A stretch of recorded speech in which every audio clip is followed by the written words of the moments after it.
especially you, because you're going to be co-presenting. So thanks very much, everyone, for joining. This really is time for all of you who are here to submit proposals or learn about the potential to submit proposals to this opportunity. So the session will go as follows. I'm going to begin and I'll run through the BC Builds program very high level, but most importantly, the property opportunity notice and how it's scored. And then I'm going to hand it over to Jordan from the Fort St. John Association for Community Living and Jennifer from the City of Fort St. John to walk through any details that they might wish to add. And then we'll do that as quickly as we can because we really want this opportunity for all of you to be able to ask questions that will help you to submit proposals for this opportunity.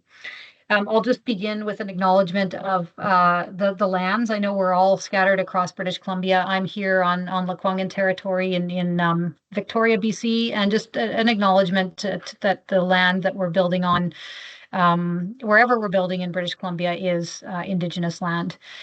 So BC Builds is, for those of you who aren't familiar with the program, middle income workforce housing. So it's a program, rather, it's not an affordable program or a low income program or a subsidized program. It's really meant to provide housing for people working in our communities who make half decent salaries, but don't have the ability to live in the communities where they're working simply because there isn't enough rental supply. And Ali will be putting links in the chat as we go.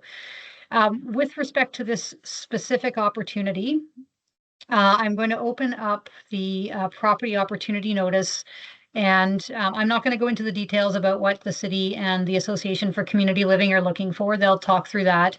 But I want to make sure that everyone is really, really clear from BC Build's perspective about how we will be evaluating these proposals. So if you haven't looked at the property opportunity notice already, please do. Ali can put the link to it in the chat.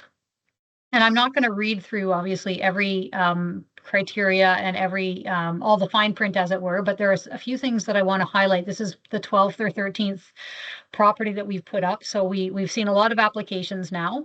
And I just want to make sure that everyone who is attending today and everyone who watches this video afterwards has the very best opportunity to submit a good proposal.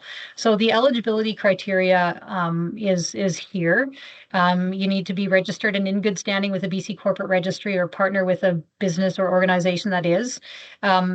Tiny thing, but it makes it way easier for our admin team if you could submit your incorporation number with your application.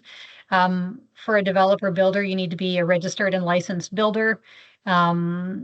This part is not relevant. Well, property development is, yes, relevant, but property management is not relevant as this will be owned and operated by the Fort St. John Association for Community Living. In order to be eligible, so to have your proposals evaluated, you need to stay at or below the BC Builds maximum grant requirement, and I'll talk about that in a moment, and then stay at or below the BC Builds target household incomes. So this is just to have your application evaluated. And then there's detail here about what we mean by all of these things. The BC Builds grant requirement, really, really important to highlight. While the maximum grant amount is $225,000 per unit, submitting a project that requires that maximum grant amount, you'd receive a very, very low score. I think it's actually close to zero for putting in projects that require $225,000 per unit. So the whole point of the program is for us to use the funding that we've been given by government to fund as many projects as possible, not to use the grant amount to deepen affordability. So there are instructions here about how to calculate the grant amount. Hopefully they're really clear. If you've read through this and it's not clear, we're here to answer your questions today, and I can give some examples. Same with target household incomes. There's instructions here. All right, evaluation criteria. We are giving very heavy weight, 25 points, to the technical and financial viability and sustainability of projects. So that is worth 25 points out of 95.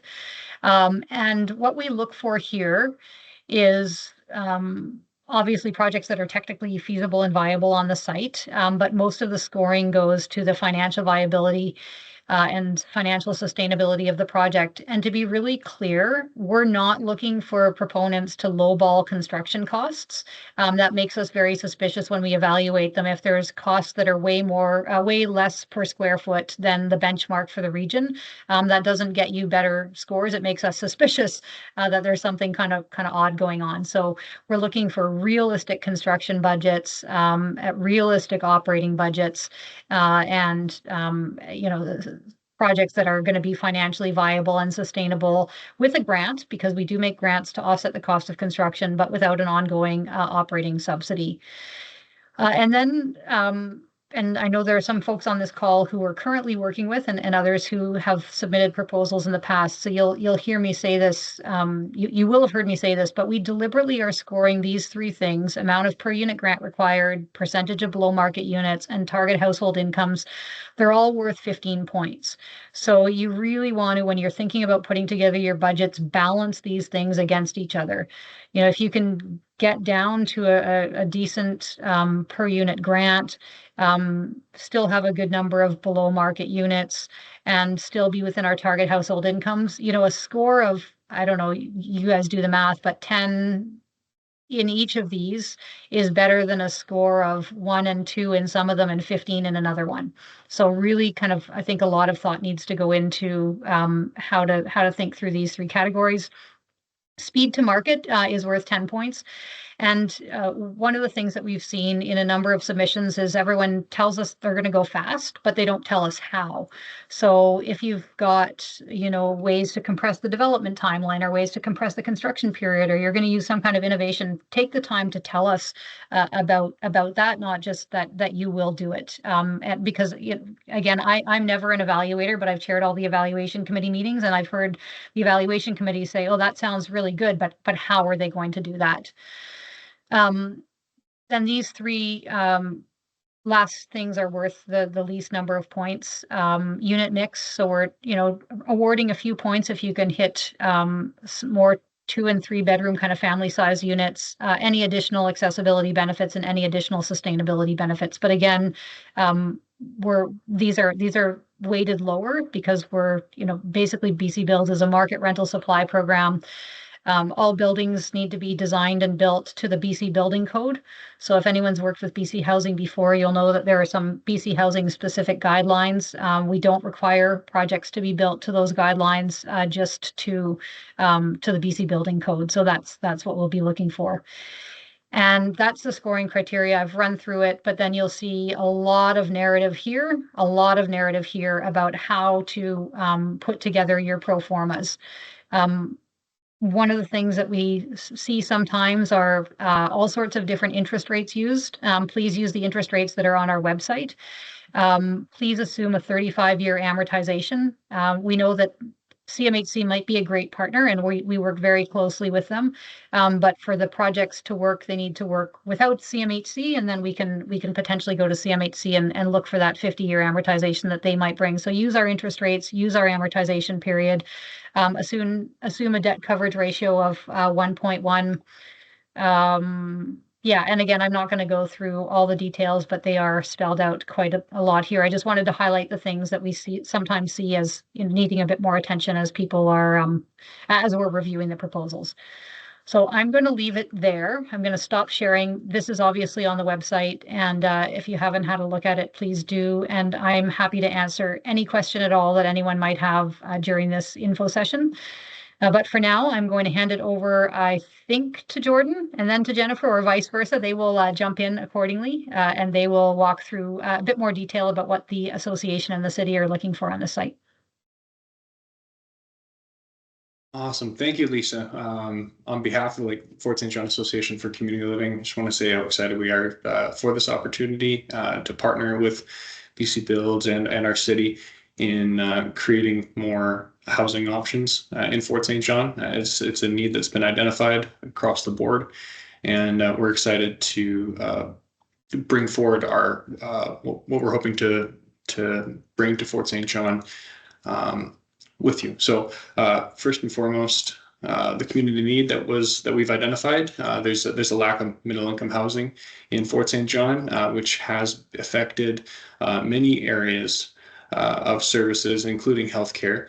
There's a direct link to housing market housing shortage to our ability to staff the healthcare needs that we have in Fort St. John. This impacts our services as well as the services that everyone else in our community enjoys. What we're hoping to bring about is a building that focuses in on addressing the housing needs for healthcare workers, as well as creating a space that is inclusive in design so that people with disabilities can also have a place to live that is designed for their needs. So the project concept that we came up with was Hospital Hill, a focus on workforce housing, of course, as Lisa said, in line with the BC Builds program. A commitment to inclusivity as is our mission as the Fort St. John Association for Community Living. Our mission is to provide supports to people with intellectual disabilities or complex needs to achieve full and meaningful lives in our community. And a big part of that and our ability to do that is making sure that they have safe and accessible housing options. And that's where this project comes into play. And as Lisa had said, 20% of the units will be at least 20% below market. That's a requirement. 80% of units will be targeted to not exceed 30% of the local middle income household income. And a target of 20% of units is from our wishes is that it would be accessible and inclusive units for the people that we support in our community. And so just for people to better understand what we're looking for in terms of what is inclusive housing, well, it's designed to remove accessibility barriers and includes the needs of people with disabilities in the design. So it creates opportunity for people with disabilities to be a part of their community, and inclusive housing should meet or exceed the Universal Design Guide by CMHC. So that's just what we're looking for in terms of a building, in terms of a space so that we can meet our mandates that we have for our community and have the greatest impact with this project. This isn't a requirement for any proposals. This is just something that would be a great benefit if it could be included. Is also having mixed use spaces in the building. Prudential office daycare space would really benefit healthcare workers to be able to live in and rent in a building and have their daycare services be available to them in that building. So that's something that is not required, but would greatly benefit our target clientele for that housing. Thank you. I'll pass it off to Jennifer.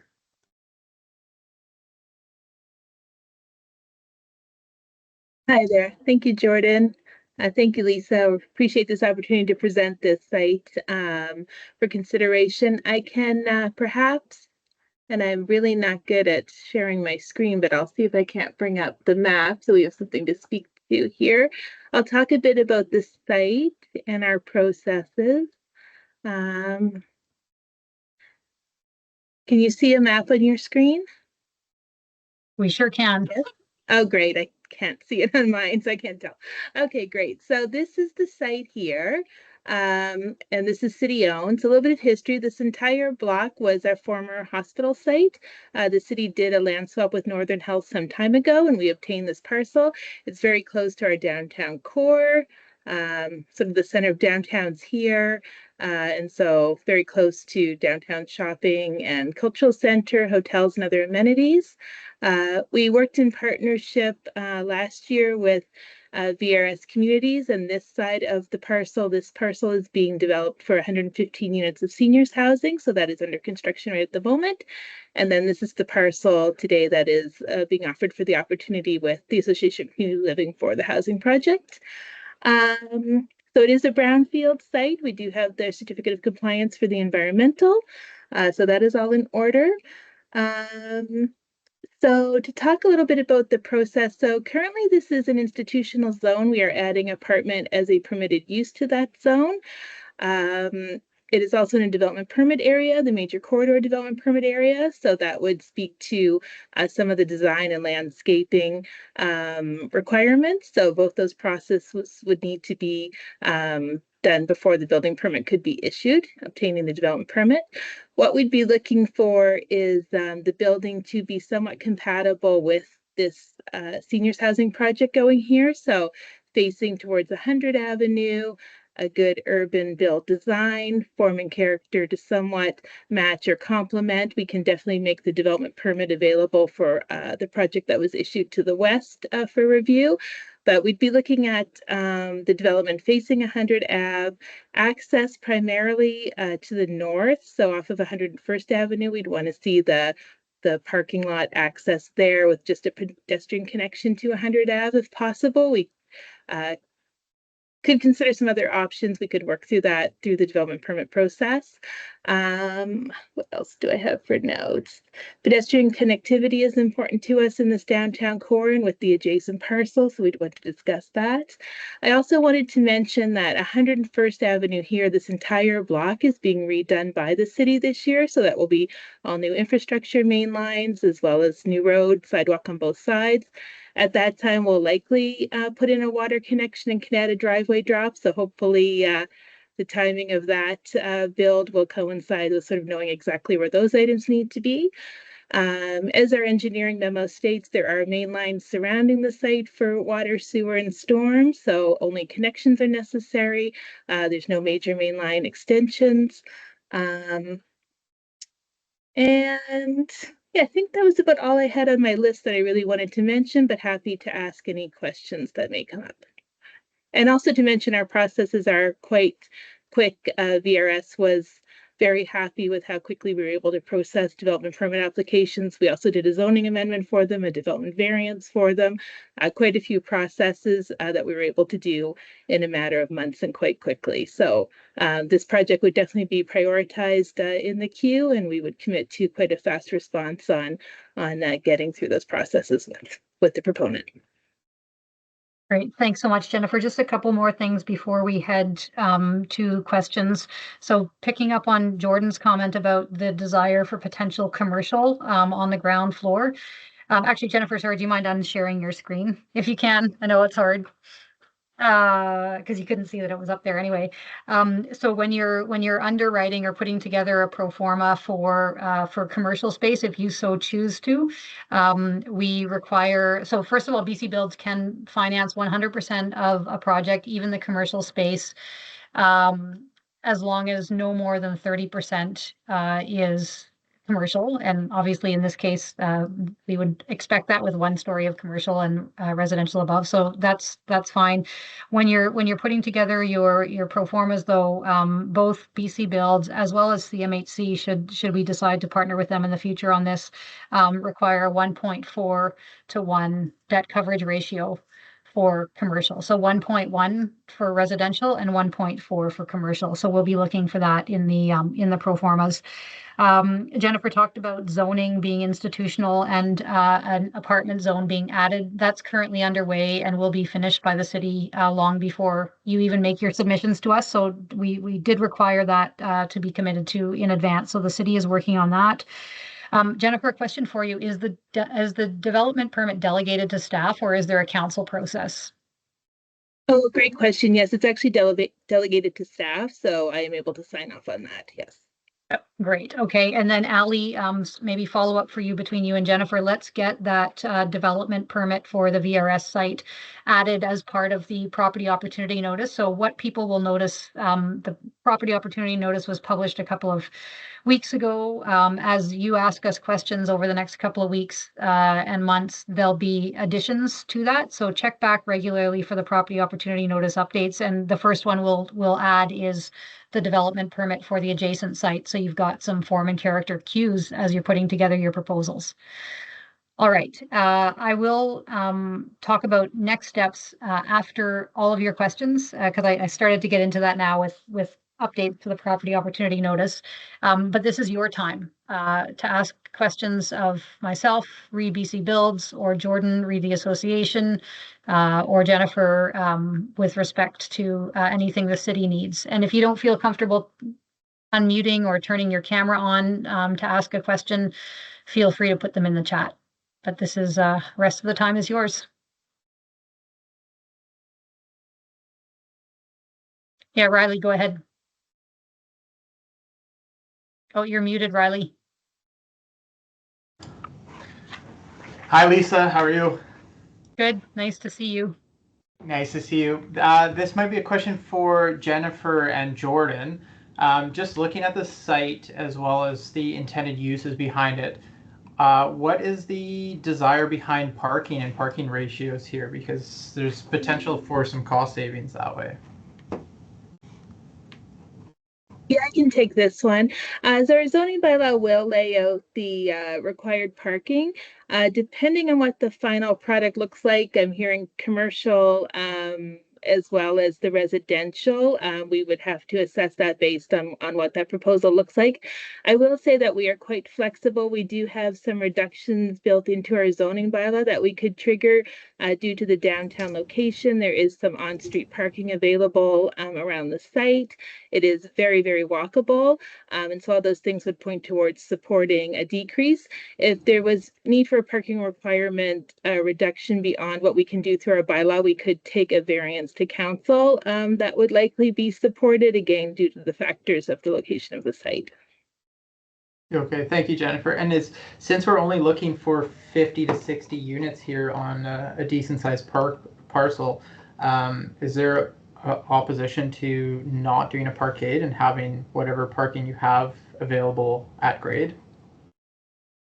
Yes, absolutely. Thank you very much. So just wait, I want to make sure, because Riley asked, is there any opposition to doing at-grade parking? And you said yes, absolutely. So just want to be clear. So we're okay with at-grade parking, or we want a parkade? Yes. No, I meant we're okay with at-grade parking. Thank you. Beautiful. Sorry. Okay, great. No, thank you. Just want to clarify because there is substantial cost savings to that. Thanks, Riley. Other questions?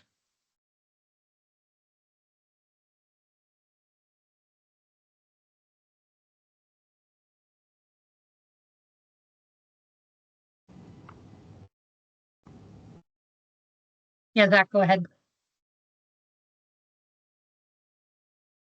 You are also muted still. There we go. Yeah, sorry, I was just trying to figure that out. Thank you. Would you mind speaking to the contract type or intention of contract between the selected proponent and kind of who would be involved in that, and whether or not that would be a standard form contract or a development agreement specific to this opportunity? That's a great question. So this kind of gets a little bit into next steps. The first thing we would do after selecting a successful proponent is sign what we call a conditional land contribution letter. Obviously, that's not a contract. It's an agreement between BC Builds, the association. I don't know that the city needs to be party to it because they won't be the landowner at that time, and the successful proponent. And that just lays out our collective responsibility for getting the project from the time that the letter's signed through to construction within a year. What we find is working well with most projects is to have a development management agreement to start between the selected proponent and, in this case, the Fort St. John Association for Community Living. And then as we get closer to construction, we'd probably want to go into a CCDC2 unless there's a reason to do something different. So that's kind of the series of agreements that we're seeing on most projects. Okay, yeah, that's great. Thank you. You're welcome. Wambui, go ahead. Yes, hi everyone. I'm basically joining in from on behalf of Vinuka. It's a non-profit building developer. And my question has to do with what is the relationship between the adjacent building and then the current building, because I got the impression that you want to kind of match or somehow kind of, do something that twins, so to speak, that building. And so who are the developers, and are you working with them to see if they can maybe replicate what has been done? And I think there's lots of savings when you're not recreating, doing the architectural, other than, reviewing it or things like that. So just very curious to know how you're handling that. I can answer that, Jordan, if you like. So the parcel to the west, the seniors housing project, so both sites had been previously owned by the city, and in both cases, council granted the land for these projects. Both projects are held to a housing agreement with the city, so which simply says that the land will be used for X number of housing units. In the other case, it was for seniors housing. This one is for market with 20% affordable housing. So that's the relationship there. And I just had wanted really to mention the other project because they have gone through that development permit process. It is an example of what we're looking for that sort of downtown urban built environment, just as in terms of the setbacks and the form and character very roughly, not to say they have to be, identical by any means. This building has quite a few more units than planned and is a different model. It's an independent seniors living, and they also have incorporated underground parking. So different there, but just in terms of it being facing forward to 100 Avenue, the accesses to the parking off the rear, the setbacks and that type of thing, that is just sort of what we're looking for this lot, and that would all be fleshed out through the development permit process. Thank you. Great. Thank you for your question. Blair, over to you.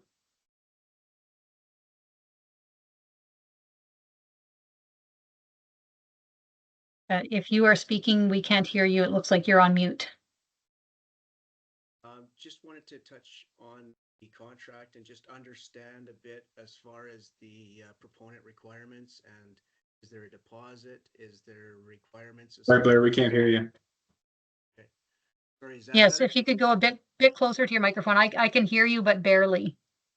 Just wanted to understand the contract and the financials as far as how that would work. Is it a deposit? Is there requirements as far as what do you require from the proponent, and what do each parties kind of bring to the table as far as financials? Yeah, that's a great question. So what we would expect from the proponent, in this case, the Fort St. John Association for Community Living is the building owner operator. So they will essentially be the client of the proponent. And so we would expect the proponent to work closely with them to secure financing for the project through BC Builds. So BC Builds is a funder and financer. We're basically the bank. We can make construction loans, we can provide grants into projects, and we can do 35-year amortization takeout loans. So the role of the successful proponent, the developer, is to basically put together a financing application to BC Builds on behalf of the Fort St. John Association for Community Living. In terms of deposit, no deposit is required. We've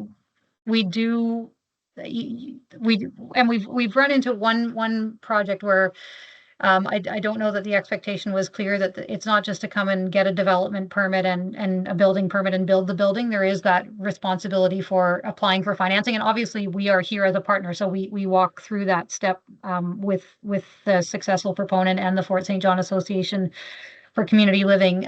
Once the conditional land contribution letter is signed, the first step would be for the successful proponent to put together a project development funding application, so PDF application. We can make an initial loan of somewhere around $500,000. Actually, we can probably do more quickly because the land is already owned and we are not in a lease situation. Anyways, there's loan funding that comes to work on the development permit, to work on the building permit. The borrower is the Fort St. John Association for Community Living, and the successful proponent is the one that puts together the application package for financing on behalf of the borrower. So it was a bit of a long answer, but hopefully that was clear, and happy to answer any follow-ups if you've got them. Yeah, so I guess the contract or relationship is really between the proponent and for St. John's Committee, and then BC Build Right. is basically just the financee. We're the financer, but we're also the I don't want to call it the project lead, but I'll skip to the end of the session for a minute and then we'll come back. So basically the next steps are you folks to develop and submit your proposals, us to evaluate them, select a successful proponent, get that conditional land contribution offer or letter signed. And then BC Build's role, we set up a project acceleration committee. So we lead basically all the steps. So on that project acceleration committee is the city, the association, BC Builds, the successful developer, anyone else that might need to be involved. And our role at BC Builds, yes, it's to fund and finance, but it's to accelerate these projects. So we lead that process. Okay, thank you. You're welcome. Yeah, thanks for the question. Fiona, go ahead. Hi, thanks. I just wanted to clarify on the unit numbers that you're after, because I think I saw in the opportunity notice up to 10 stories, but then there is a rendering of maybe a 4-story building, and I was wondering where that came from.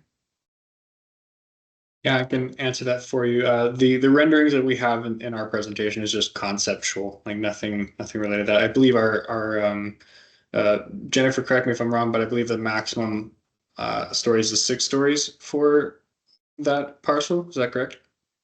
I think institutional is up to 10, so it is a. Oh, is it up to 10? Oh, okay. There we go. Yeah, so it's up to 10. And also the unit count that we put in for our presentation was more of our initial concept for the building. We're not married to the idea of 50 to 60 units. If you need to put in more to make it more viable, then that's at your discretion for your proposal. Okay, thanks. Yeah, I wanted to clarify. And then I have a few kind of finance questions, if that's all right.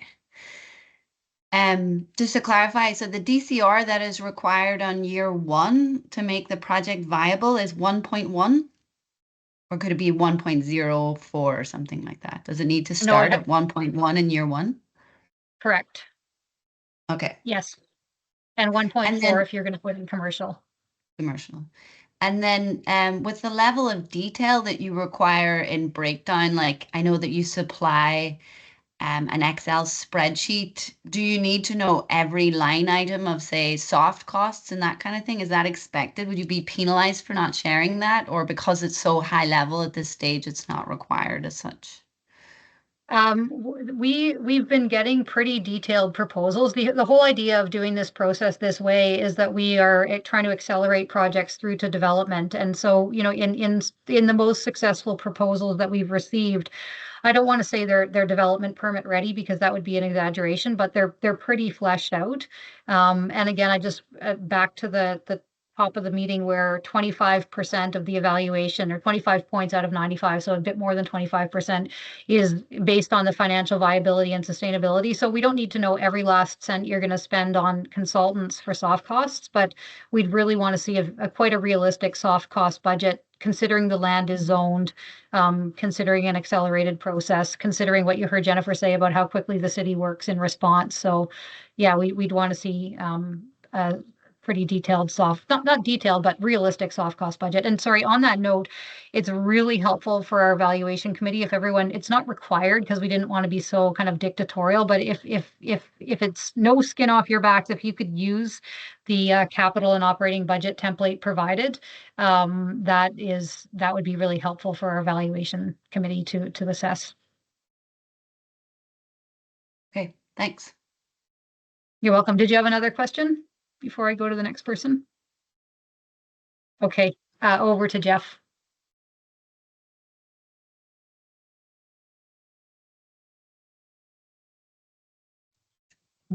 Sorry about that. I had some Zoom issues there. Okay, can you hear me? Sure can. Okay, great. Thank you. I was curious because you're only looking for the developer builder in this scenario. It's maybe somewhat difficult for proponents to fully understand what the needs would be from the point of view of the user, and of course at this early stage with respect to the city, what the city would accept or ultimately like to see on the site. How would the program deal with changes to the development program if the successful proponent proposes something and there's changes to the size or scope of the project as we go through this process, city processes, and of course we're putting forward a proposal from the point of view of a builder. How do you deal with that? Well, I guess one way is if you've got specific questions today for Jordan or Jennifer about, that will help you to develop your proposals, please ask them now. And then in terms of how we deal with changes throughout the process, again, the whole point of doing this accelerated process is the city and all cities that come through this BC Build's housing development opportunities platform, they've put the zoning in place. So ideally, we don't want to see zoning changes unless it's going to, make the proposal a whole lot better. But we'd love to, we want the proposals that come in to fit within the existing zone. And it sounds like in this zone, there's a lot of flexibility. But yeah, if there are changes throughout the process, we would just treat them like any other development permit process through the city, go through the process and make changes as we go. But I think, Jeff, if you've got specific questions for Jordan or Jennifer, let's ask them now, and that will really help them and probably help you as well. Sure. Yeah, I think my question is more so with the structure of the bid. Not typically, when if a contractor is going to bid on a building, they're provided with the plans and a sort of an IFT drawing set, and you can know what you're building. Getting into this in this stage, we have a bit of a programmatical requirement, which is great. But I'm wondering, are we being asked to come up with a fixed cost for the construction of this project? And if so, that just, we're obviously gonna have to bake in contingency in that probably fairly significant contingency, given that it's a complete blank canvas for the most part, right? So that was my question. Is there an opportunity to more so fix the fees and approach this from like a, lack of a better term, CCDC 5A type of approach, where we're doing the construction management type of arrangement, and then working with the proponent to, or this is a proponent, the FSJACL, to determine the design of their building in a manner that's cost effective, but also that accommodates their intentions.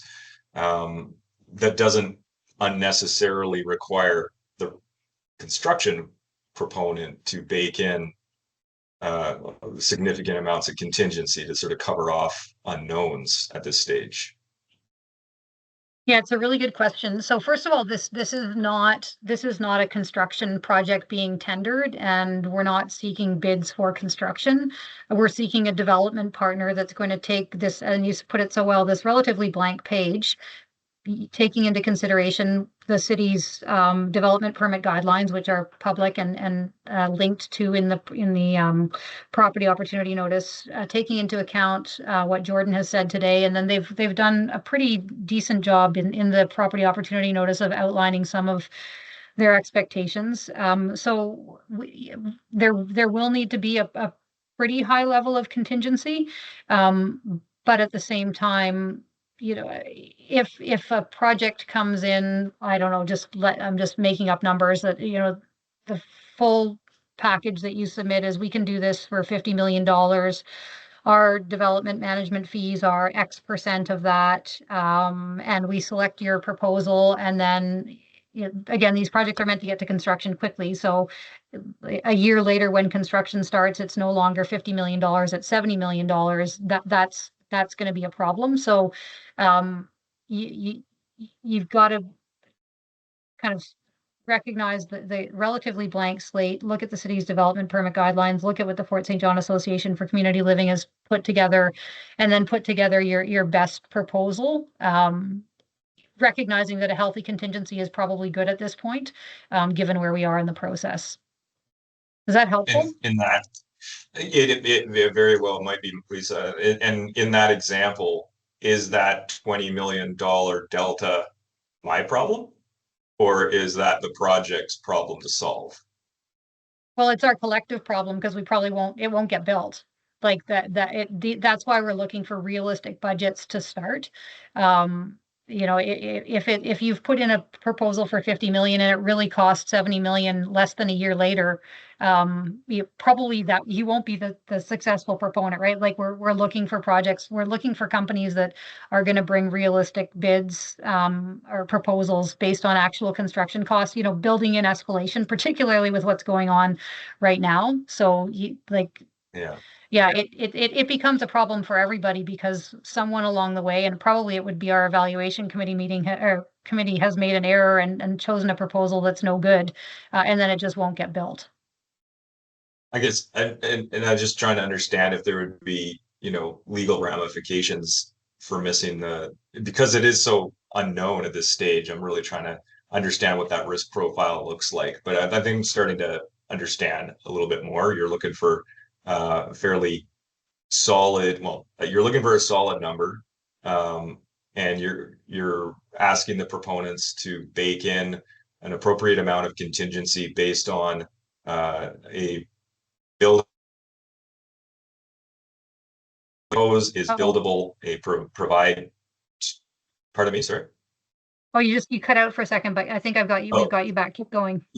You want us to provide a hypothetical building based on a certain parameters that have been outlined in the proposal, baked in some contingency in the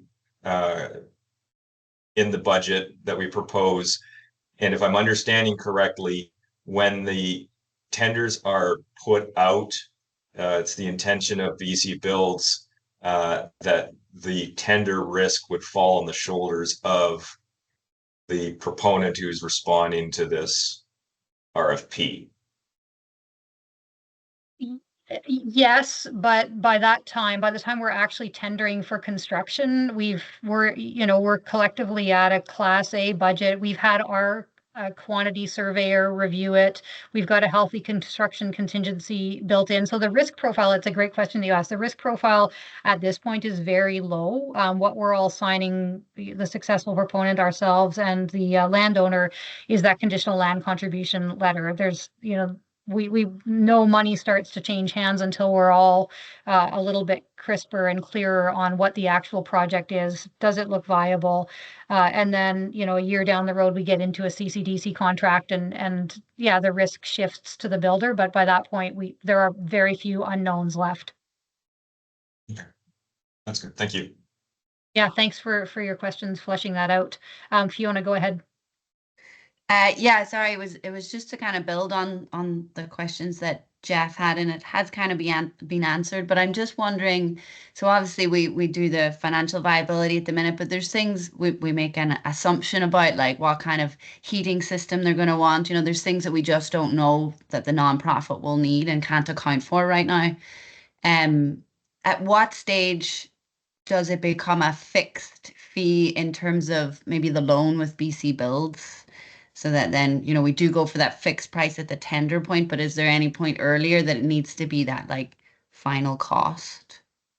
Great question. So our financial approvals process is the first thing that would happen is a project development funding application loan. And we would, probably want to make a small-ish loan to, make sure that everything looks good before the association. Remember, the association is the borrower. So they're the ones that are taking on the loan risk. So we'd advance a certain amount of money to get the project started, get that development permit drawings underway, et cetera. So that's the first stage gate. At that point, we should have a relatively decent idea of the cost, but certainly not fixed. The next stage is provisional project approval, and that's when we'd be at a 50% design and a Class C estimate. At that point, again, that's not where we fix the price, but that is where we should be really confident that there may be some pluses or minuses, but we're going to be pretty close to that price. The next and final stage is final project approval. And if there's a 10% cost escalation between provisional project approval and final project approval, the project will get a heck of a lot of scrutiny and will have to go back through a series of approvals that it can skip if it stays within that 10% threshold. So there's kind of three opportunities along the way to check in, and sorry, and final project approval is basically at tender and with, you know, class A, almost 100% drawings, and that's when the price actually gets fixed. Got it. Okay, But thank you. there's eyebrows raised if there's a significant escalation between that 50% design class C and that final project approval. So we want to be pretty sure at provisional project approval that we've got a project, we know what the costs are. And by that time you will have had at least 6 months engagement with Fort St. John Association for Community Living. So you'll know everything you need to know from them about what they want in their building. Great, thank you. You're welcome. This is great. Yeah, you folks are asking such good questions. It's really beneficial for all of us. Wambui, back to you. So I just wanted to understand, so the relationship, again, I'm just trying to figure out BC Bills and in relation to the project that I'm working on right now. So I understand that the amortization is 35 years, and we know that CMHC can go up to 50%. So I'm just wondering that benefit that would probably go to the project. At what point does that benefit go to the project? So meaning, if you're only doing 35 years and you're budgeting at 35 years, you're losing. So for a project that's a nonprofit project or a project that's meeting all these ethical values or social values that we're looking at, you're losing that 50-year amortization. So then I wonder, at what point do you transfer that benefit back to the project so that the project, because if you continue to the CDC2 and conclude that at 35, you've lost that benefit. Does that make sense, what I'm asking? Yeah, it absolutely makes sense. We have a strong partnership with CMHC. We have an agreement with them where we can forward projects to them to get to that 50-year amortization. But at this point, if some people submit proposals based on a 50-year amortization and some people submit proposals based on a 35-year amortization, we can't compare apples to apples. So that's why we're requiring underwrite it at BC Builds, which is 35 years, our interest rates, and then if all the better if we can bring CMHC in, but we can't assume that they're going to be with us. But I agree that the benefit of that, the 50-year amortization goes in part to the project and in part back to BC Builds because the grant amount is lower to still hit those same rents. So we ask everyone to underwrite at 35 years so that we're comparing projects that are similar to each other. Is that helpful? Yeah, thank you. Okay, I'm going to go to Simon because he hasn't asked a question yet, and then Jeff, and then Riley, and then I'll look for other questions. Simon, go ahead. Thanks, Lisa. Kind of two questions, I guess. I'll bury them together. Obviously, Fort St. James or Fort St. John Association for Community Housing will have some significant goals, some of which is in the outline. Is there an opportunity to talk with them as you're building the proposal, or would that be done just by firing out questions that everybody would see and answer? Just in terms of, where that affordability for the 20% comes, there's a little bit of room, trying to figure out what their actual goals are might help to build the, I guess, most successful outcome at the end. And then the second part is just to be super clear, the final form of contract would be CCDC2, which does move the risk to FSJ as we move along. But during the process, if I'm understanding you, once you've picked a proponent to work with, there would be some PDF available so that the developer is not taking the risk all the way to construction start in terms of all the soft cost design, development, et cetera. That's correct. Yeah, Okay. the PDF funding comes in the form of a loan between BC Builds and the Fort St. John Association of Community Living, with the work to secure that being done by the proponent. And to your first question, because this is a public procurement process, and again, maybe this is skipping to the end of the meeting, which we're almost at, but I'll outline what the next steps are in response to your question. So if anyone has any questions coming out of this info session or along the way over the next few months of preparing your proposals, send them to BC Builds, info@bcbuildshomes.ca, and that address is repeated about 3 times in the property opportunity notice. Don't send them to the city, and don't send them to the Association of Community Living.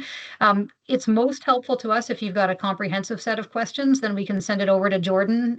We'll get him to answer the questions, and then every time we amend the property opportunity notice, there's a little chart on the page that shows new edition, starts on page 17. And then also, because you folks have signed up for the info session, I believe, Ali, do we send a note out to these folks each time the property opportunity notice is updated?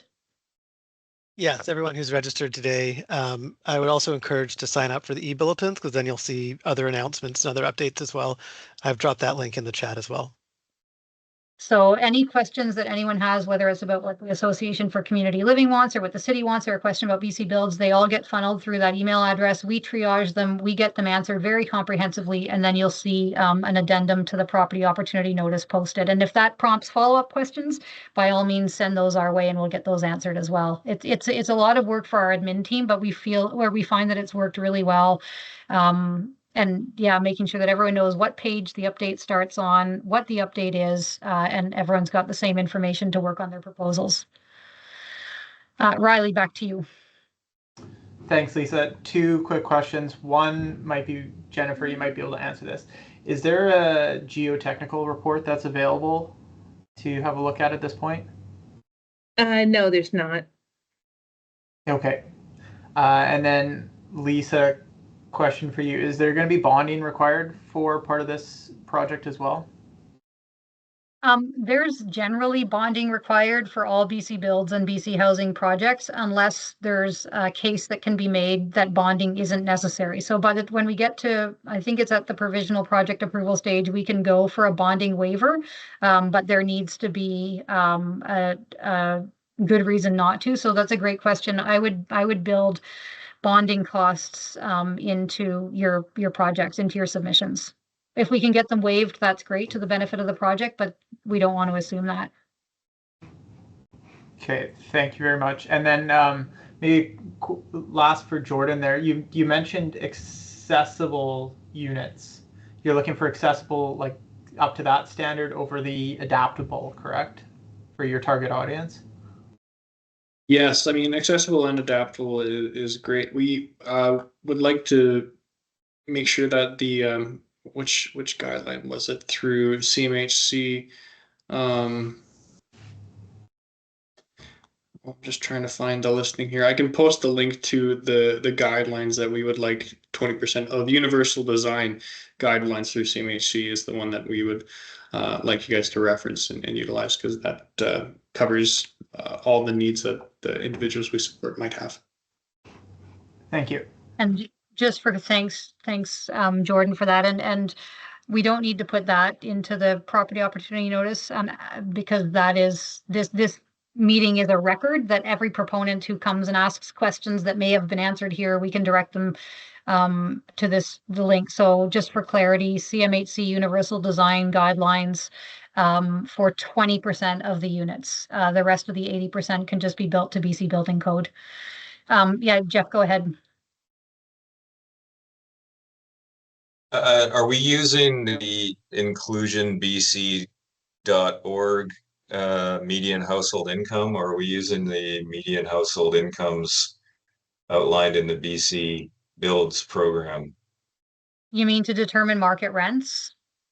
Correct. Yeah, exactly. To get the 20% below, 20% below 20% or whatever it is. Yeah, it's below market. So BC Builds is a market rental supply program. We don't look at median incomes. We don't look at CMHC. And well, I mean, we do in terms of the households that you're trying to target. But when you're determining what are 80% of your units going to rent at, you need to look at the market in Fort St. John and have a realistic sense of what does a 1-bedroom rent for, what does a 2-bedroom rent for, et cetera.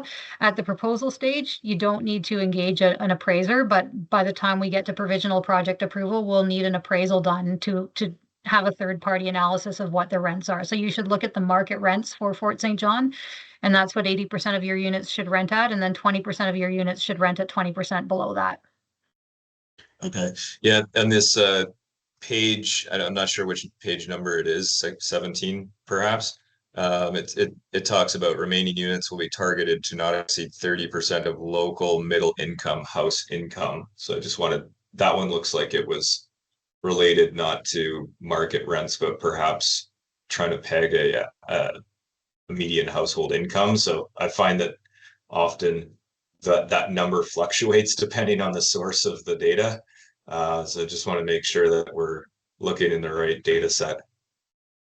Yeah, what we're aiming for with BC Builds is a target of households not spending more than 30% of their income on rent.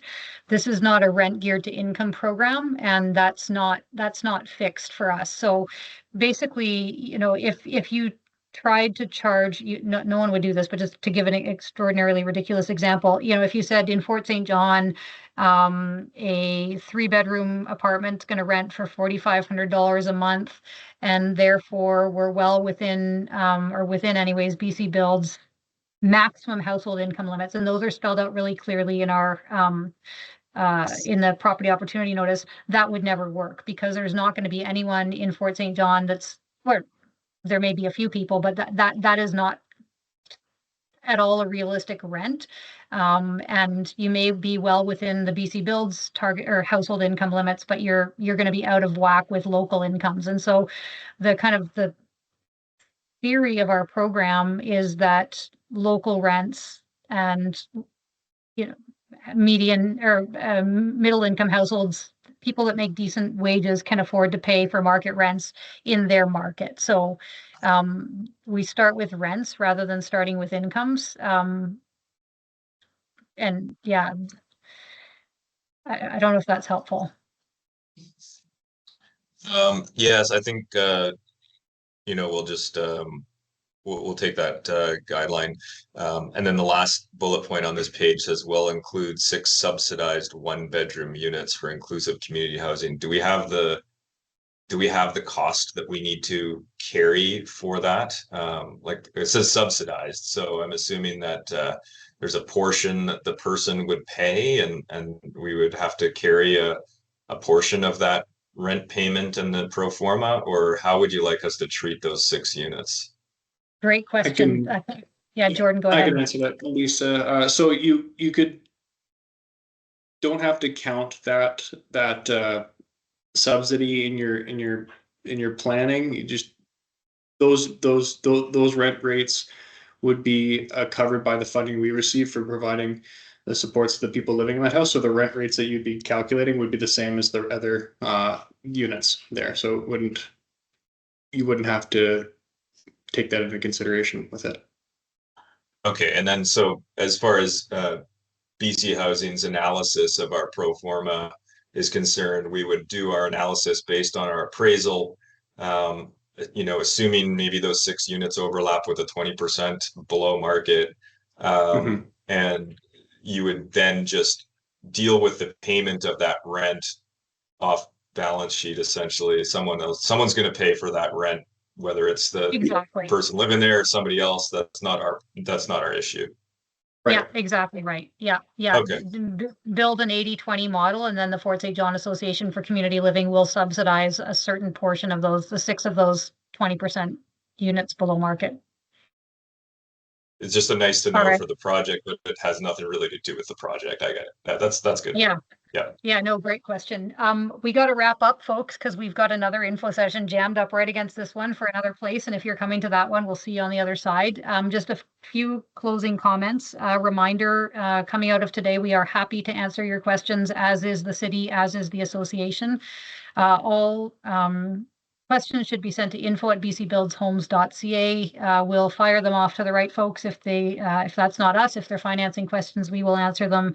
And then we will post them to the site. Proposals are due by, I think it says 11:45 p.m. because that's where BC Bid cuts us off to info@bcbuildshomes.ca, 11:45 p.m. April 21st. We will absolutely not look at late proposals, so please don't send them late. Yeah, any questions in the meantime, let us know. And thank you so much for coming today and for considering putting together a proposal for this project. And have a good afternoon. Thanks very much. Thank you, Lisa. Thank you. Bye-bye. Bye. Thanks.